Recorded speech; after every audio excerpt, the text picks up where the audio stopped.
Okay, so this is Key Concept 7.1, which we can see on the screen in front of us there. Our time period is 1890 to 1945 because we are in time period 7, and we're focusing primarily on economic issues with Key Concept 7.1, which you can see from the wording right there. Big things to talk about are threefold. Progressive reformers, their attempts at change, both successful and unsuccessful. The Great Depression, which sets in the very late 1920s, early 1930s, and is going to last for the entire decade of the 1930s. And the New Deal, the FDR administration's multiple attempts to alleviate the Great Depression. So that's what we're talking about here with Key Concept 7.1.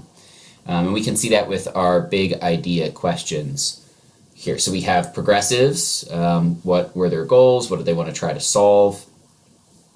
The Great Depression, similarities and differences between the Panic of 1893 and the Great Depression of 1929, which do a little bit in class with that. And then the last two are the New Deal. So what was the impact of New Deal legislation on U.S. society then and now? Because as I think you'll find when we go through this unit, the New Deal is not something that is just in the 1930s. The New Deal is something that fundamentally changed certain aspects of U.S. society, and we're still living with that today. And more specifically, we're going to take a look at the New Deal and its impact on minority groups, including women, African Americans, Mexican Americans, and Native Americans. Important point of clarification here, despite the fact that women are 50 to 51% of U.S. society, they are often considered a minority group because their representation in society, especially with political matters, has been relegated to the shadows, and so they are sometimes considered a minority group. And in this key concept and in this unit, they will often be discussed alongside other minority racial groups and ethnic groups. So Roman numeral 1, from the curriculum framework, the United States continued its transition from a rural agricultural economy to an urban industrial economy, which is being led by large corporations. So this is a process that really takes off post-Civil War. In time period 6, the industrialization comes to the United States prior to the Civil War, but it accelerates after the Civil War with things like the Transcontinental Railroad and more manufacturing techniques making their way out of Great Britain, which initially tried to stem that tide of their secrets leaking, but ultimately that failed by the time you get to the late 19th century. More specifics here, new technologies and manufacturing techniques. Henry Ford is a really important name who you all know. He's utilizing Taylorism, this idea of scientific management, which Frederick Taylor is writing about and really pioneering. Henry Ford pioneers the moving assembly line. He does not create or do anything significant with the assembly line. That's been around for hundreds of years. What he does is the moving assembly line for the production of cars, specifically. And during this time period, we also have a number of consumer goods that are going to modernize and revolutionize the way that American people live. Radios are the big one for the 1920s, refrigerators, cars. These are all 1900 to 1930s, really the later part of this time period. And so what's the impact? Improved standards of living, greater personal mobility. Cars link the United States together, perhaps more than any other invention, definitely more than any other invention prior to the car. And it's only going to be supplanted by the airplane, which is really like post-World War II, revolutionizing commercial travel across the country with airplanes post-World War II. Better communication systems, phones, radios. Radios is another technology that's going to rival the car when you're talking about linking the American public together, because you have this idea of a shared commonality and a shared experience. Being able to hear voices from all over the country. FDR is really going to use the radio to create a common bond amongst the people. And the growth of the factory system, both positive and negative. I mean, you see some negative over on the right there with child labor, which is going to be one of the progressives' targets in the early 1900s. The growth of the factory system is a double-edged sword. It's giving people jobs. It's making more goods available at lower costs. It's urbanizing America, but it's also creating a really distinct lower class, working class, who are working long hours, living in really terrible conditions, working in terrible conditions, and not making much money, and getting caught in the cycle of poverty. Continuing on with Roman numeral 1, the United States is continuing its transformation from a rural to an urban society, which again is like a post-Civil War thing, carryover from time period 6. But by 1920, in the 1920 census, this is the first time where more Americans lived in cities than rural areas. So we have this transformation from Thomas Jefferson's agrarian society to a much more urbanized 20th century society. This transformation is impacting men and women, of course.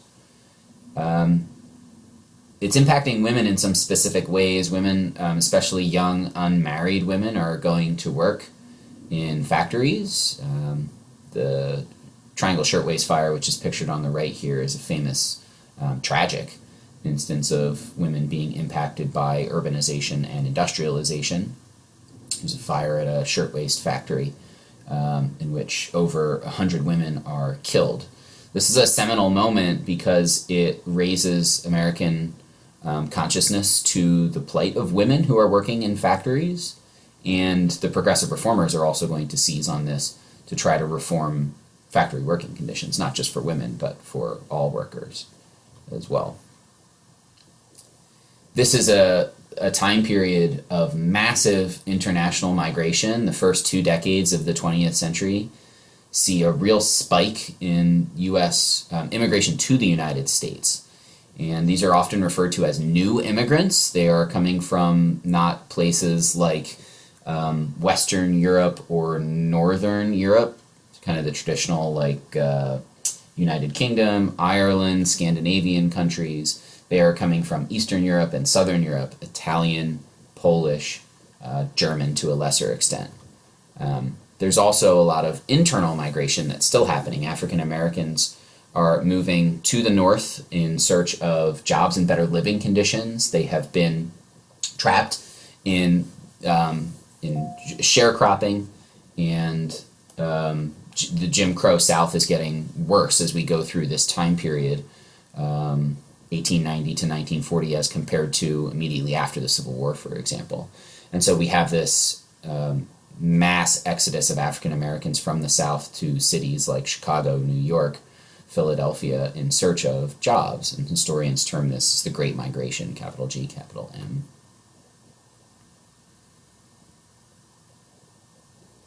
And through all of this, through all this radical change, we have a series of economic downturns and a response to them, which is calls for the creation of a stronger financial regulatory system. So the Panic of 1893 and the stock market collapse of 1929 are the two major ones. The Great Depression sets in after the stock market collapse of 1929. The stock market collapse does not cause the Great Depression.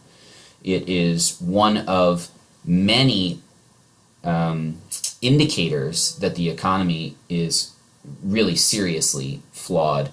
And we'll take a closer look at this in class, but the agricultural sector throughout the 1920s is really sick. There's a lot of problems in the agricultural sector, and there's a lot of problems that are underlying this prosperity of the 1920s, really a false prosperity. And so the stock market collapse is the beginning of the Great Depression, but it does not cause the Great Depression. At first, especially with the Panic of 1893, there's this belief that pervades the American political sphere and American society and economics as well, which is just that this is the way capitalism is. That sometimes capitalism's doing great, sometimes people are making money, and sometimes it's not. Sometimes the market is recessed. Sometimes it's just things aren't good. And so prior to the Great Depression, the response primarily from the United States government was to just ride out whatever the recession or panics were. That's going to change. It's going to really change forever, I would argue, with the Great Depression and the FDR administration. The Great Depression is so bad that the federal government has to get involved as far as the FDR administration is concerned, really as far as the Hoover administration is concerned, which we'll look at in class. Hoover actually does a lot more than he was given credit for at the time. But the fear is that the American economy and the American government is going to collapse if the federal government doesn't do anything. So they start doing things like creating the FDIC, which insured bank deposits, and drastically decreased the number of bank failures, and they created the SEC, which regulated the stock market. Both of these are still around today. The Glass-Steagall Act has been repealed, or I guess it has been allowed to lapse. I'm not quite sure about that one, but it's gone away. But the FDIC, which was created by the Banking Act of 1933, is still around, as is the SEC. So Roman numeral 2, focusing specifically on the progressives. I'm going to kind of go through this pretty quickly because you did a lot with this over the summer, and so the expectation is that you've gotten all of this from the textbook already. But feel free to pause it if any of this stuff is new to you, but it really shouldn't be. The muckrakers, trying to shed light on the plight of especially the working class, the working immigrant class. This is Upton Sinclair's The Jungle, a classic example of that. And they are attempting to create social change in the lives of people. The classic example is Upton Sinclair is really advocating for like socialism. I mean, he's advocating for, if not the destruction of capitalism, he's not advocating for that, but certainly he's trying to show the inherent flaws of capitalism. But what ends up happening is people said, oh, those meat factories are gross, we need to clean them up because we're eating gross meat. So he kind of missed the mark a little bit there. Jane Addams, another classic example. A lot of these people are like middle class. A lot of these progressive reformers are middle class, middle upper class. A lot of them are women. And so, yeah, but you know that already. Continuing on, what are they trying to do? Regulating the economy. Clayton Antitrust Act, Federal Reserve Bank are examples of this. Expand democracy, a couple important amendments to that. The 17th Amendment, which is direct election of senators. Senators used to be elected by state houses of representatives. So you would vote for your state representative, and then your state representative would elect the senator. 17th Amendment does away with that, and now we, of course, vote directly for our state senators. For our federal senators, I should say. And the 19th Amendment, which is the big one, is women's suffrage. Now, the 18th Amendment is in there as well. That's prohibition of alcohol. It doesn't really have to do with expanding democracy. But, of course, that is a progressive era goal and reform, one that will fail spectacularly and will be rolled back in 1933 by FDR with the 21st Amendment. 16th Amendment was income tax as well. That's another constitutional amendment. We did not have an income tax in this country until the 16th Amendment is passed in the second decade of the 20th century. So this is a pretty famous political cartoon, The Bosses of the Senate, this idea that the American democracy is not being run by or for the people, that it is being run by and for corporations, as they were known at the time, trusts. So the Steel Beam Trust, the Copper Trust, the Iron Trust, the Sugar Trust. And there's echoes of this, of course, in the 21st century, where people still argue about how democratic is our country. Is our country actually a democracy, or is it an oligarchy, or what is it? And so this is preservationists and the conservationists also fits into the progressive era. So conservationists are advocating for proper use of nature, whereas the preservationists are advocating for the protection of nature from use. This is an important distinction here. The preservationists tend to be seen as a little more extreme. The conservationists recognize that there has to be a balance struck between preserving nature and using nature, and so they say that's conserving nature. And so our national park system, which is created prior to the time period, but really expanded during the time period. We have Teddy Roosevelt and John Muir over here. So Teddy Roosevelt on the left, very famous conservationists, and John Muir, a very famous, we could probably lump him into preservationist, I would say. Important to note that the progressives were not monolithic in their views. They had a number of divergent views. One of them is segregation and what to do about segregation. Not surprisingly, you had a lot of African Americans who are saying that segregation in the South is wrong. It needs to be one of the primary targets of progressive reformers. You have people like W.E.B. Du Bois who are really outspoken against segregation. Booker T. Washington, a little less so. He's another African American reformer who is seeking for economic equality first, basically arguing that if African Americans can achieve economic equality, that they can end segregation then themselves, or segregation will eventually just go away. W.E.B. Du Bois is saying, no, you have to end segregation first if you want any hope of economic equality. Also, expanding popular participation in government was not something that all progressives were on board with. Some argued that you don't want the masses having more of a say, that you should only have educated intellectuals who are making decisions, and this is one that our country has always argued about and will continue to argue about as long as we are a democracy. And immigration is another one. What we see from progressive reformers is that many of them are quite xenophobic, and you're going to have some severe restrictions that are implemented by the United States government in the 1920s, the Immigration Act of 1924 and the quota system that it ushers in. And so it's important for us to note that progressives should probably be viewed more as a collection of individuals with very divergent goals and specific goals that didn't often mesh with each other. All right. So this is the New Deal. So during the 1930s, policymakers respond to the mass unemployment and social upheavals of the Great Depression by transforming the United States into, key words here, a limited welfare state. Because that is what the United States is going to become, a limited welfare state that stands in contrast to places like Western and Northern Europe, where welfare has become much more expanded than the United States. But the key here is redefining the goals and ideas of modern American liberalism. This is a pretty fundamental change, I would argue. I don't know if I would go so far as to say revolutionary. I've probably already said that in these notes at some point, so you can feel free to throw that back in my face. But it's massive. It's probably the biggest change to the fabric of our federal society since the U.S. Constitution. I feel like I can make that statement. Sure, I can make that statement. It's my class. I can make that statement. So FDR's New Deal tried to end the Great Depression. This isn't like I was just talking about how the progressives should not be viewed as like this monolithic force. The New Deal shouldn't either. The New Deal is a collection of sometimes contradictory programs in which is all with the goal of ending the Great Depression and fixing the United States economy.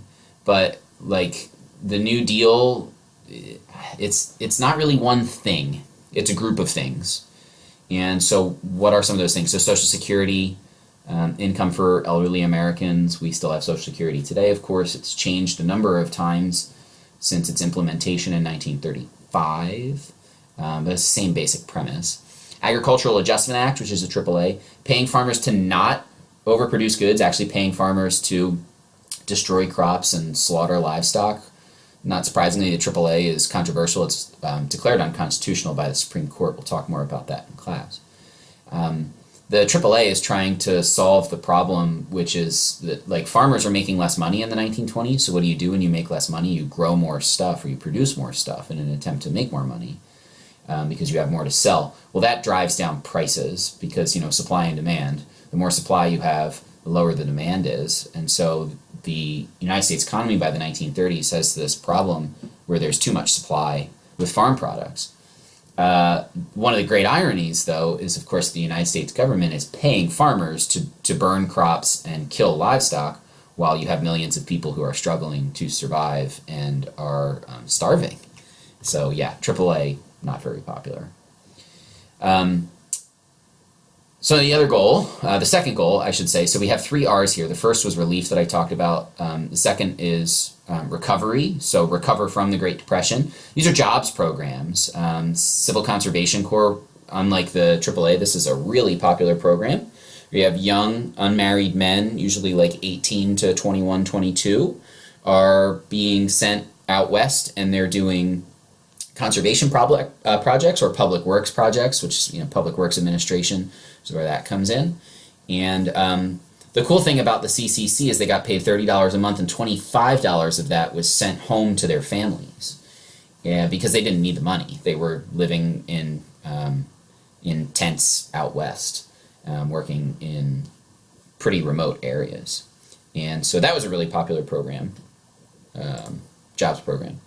So FDR is embracing Keynesian, depending how you say it, Keynesian deficit spending to prime the pump.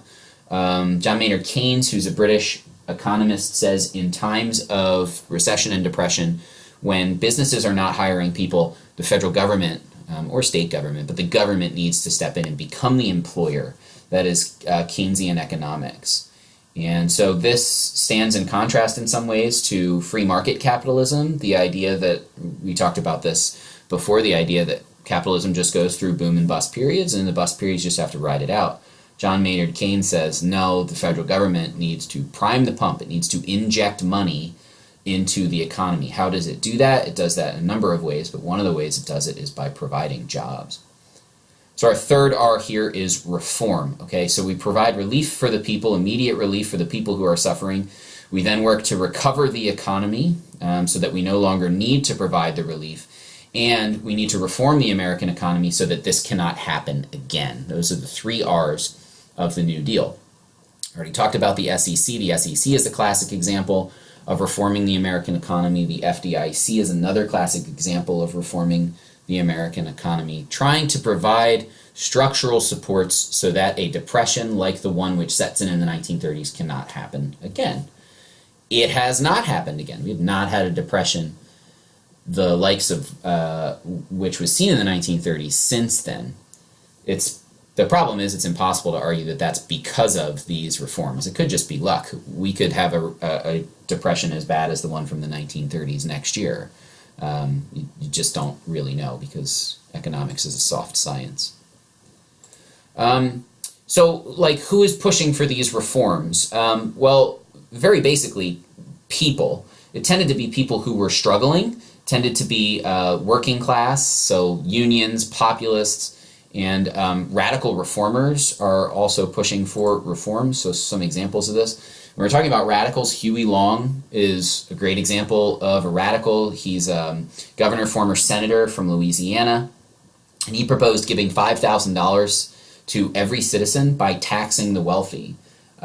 Really extreme taxes. He actually proposed placing a tax on all assets over $5 million. It was 100%. So anything you owned above $5 million, any money you made above $5 million would be taxed at a rate of 100%, meaning you couldn't have wealth over $5 million. I mean, this is really, really radical reform. Huey Long is mounting a really serious campaign against FDR in 1935 and 1936, and probably would have given him a run for his money if he hadn't been assassinated in 1936. Another example of a radical reformer is Father Charles Coughlin, argued that the government should nationalize the banks. So when we look at FDR's reforms, and we'll do this a lot in class, it's easy for us to see FDR as really far to the left of the political spectrum. And if we compare him to politics in our country today, he probably is pretty far left. But for the time, he was actually kind of centrist because there were a lot of voices further left on the political spectrum. Huey Long, Father Charles Coughlin can definitely fit in there. He also had critiques from the right, too. We'll talk about them a little bit more in class. But those critiques tended to be drowned out by the critiques on the left because millions of people were struggling to survive, and so they just wanted help. They wanted help any way they could get it. And if that was from the federal government, then they were fine with that. Or if that meant tearing down the federal government, there were some people who were fine with that too. The threat of revolution was seen as pretty real in the 1930s. So yeah, so here's our conservative branch, people to the right of FDR and the FDR administration who are arguing that the New Deal is really destroying the constitutional government that we've created. They're viewing the New Deal as socialist. Some of its policies are. The Tennessee Valley Authority Administration, I forget which one it is. The TVA is the prime target for conservatives who are saying, look, you're nationalizing public power in the Tennessee Valley. I mean, this is the first step to nationalizing all public power in the United States. And now you're talking about socialism. And so they're arguing that the New Deal is socialist. The Supreme Court also, which you have to remember there had been Republican presidents for the last 12 years, 1920 to 1932. So the Supreme Court is fairly conservative under the FDR administration. So they're overturning things like the National Recovery Administration and the Agricultural Adjustment Act. FDR is going to have a unique tactic with the Supreme Court. He tries to add another 7 Supreme Court justices in his second term. It does not work. It fails spectacularly and loses him a lot of political capital. We'll talk more about that in class. So yeah, the New Deal, we have this really interesting juxtaposition where you have people who are claiming it's radical and it's destroying the United States government fundamentally, and you have people who are arguing that it's not doing enough and its only goal is to preserve capitalism and it's not helping to end the Great Depression. And both of these voices exist at the same time in the same moment in United States history. So what do we make of the New Deal? Well, first and foremost, the New Deal did not end the Great Depression. If you're going to argue the New Deal was a success, you have a very hard task ahead of you, because the New Deal is begun in 1933 when FDR takes office, and it goes through a series of phases, but the Depression doesn't end until the United States really ramps up for World War II in 1940, 1941.